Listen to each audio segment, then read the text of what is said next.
আজকে আপনাদের সেলিব্রিটি আর সাধারণ মানুষের মধ্যে একটা পার্থক্য বা তফাৎ যেটা সমাজ গড়ে তুলেছে সেটা তুলে ধরব।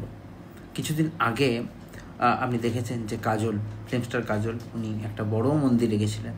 তাকে স্পেশাল ব্যবস্থা করে দেওয়া হয়, তাকে তিনি দর্শনের অনেক সময় পান, পুজো দেওয়ার অনেক সময় পান।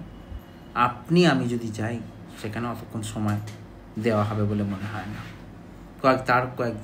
কয়েকদিন আগে শ্রাবন্তী অ্যান্ড প্রসেনজিৎ, তারাও একটা খুব বড় মায়ের মন্দিরে গেছিলেন, সেখানেও তাদেরকে স্পেশাল ব্যবস্থা করে দেওয়া হয়, যে ব্যবস্থাগুলো কিন্তু সাধারণ মানুষের নাগালের বাইরে। পশ্চিমবঙ্গে এমনও কিছু মন্দির আছে যেখানে আপনি ঘন্টার পর ঘন্টা জেনারেল লাইনে দাঁড়িয়ে থাকবেন ঈশ্বরকে, আপনার মাকে দর্শন করার জন্য, পাবেন না। কিছু মানুষ 500 টাকা দিয়ে তারা ঠিক আপনার থেকে আগে পৌঁছে যাবে। আবারও 1000 টাকা দিয়ে কিছু মানুষ আছে, তারা কিন্তু সবার আগে মায়ের কাছে পৌঁছে যাবে।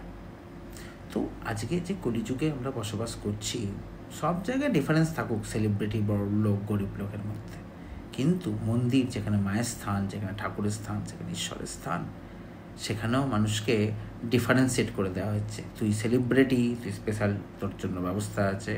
তুই গরিব, তোর মায়ের দর্শন পরে হবে।